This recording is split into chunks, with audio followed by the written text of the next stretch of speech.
Hi, this is Shaun. This is a super fast tutorial showing how to export with texture packing from Substance Painter to the Unreal Engine.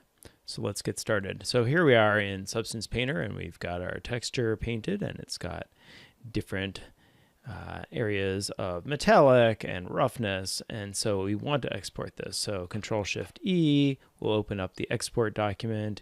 You can modify the configuration. So I'm going to go under I'm going to springboard off of the Unreal Engine 4 packed.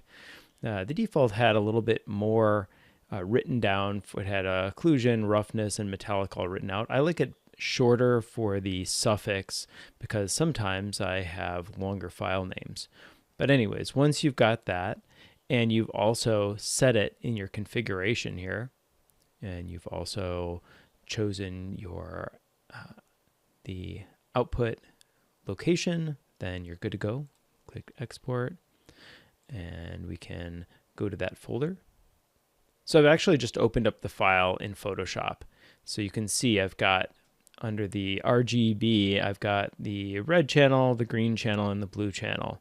You can see how each of those have the masks already into them.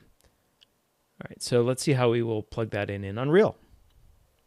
And here we are in Unreal. I've got them all plugged in. You can see it's attached to the cube. And let's just open up the material. So first I should have named the material, but anyhow. All right, so we've got the base color, we've got the packed material and the normal map. So the packed material is ORM, just remember that. So occlusion, roughness, and metallic. And when we applied that, we've got the end result. That about wraps this up, but I want to show a hint towards my next tutorial where I use multiple masks with texture packing for a material that's something like this. So I've got them set up as masks and something more of a complicated tutorial.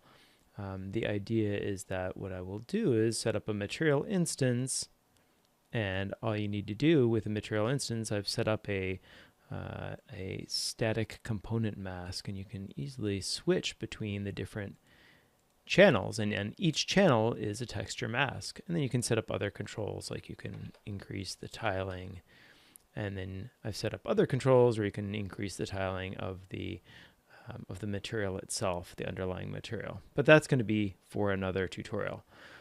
All right, well, thanks so much for watching. I'll see you in the next tutorial.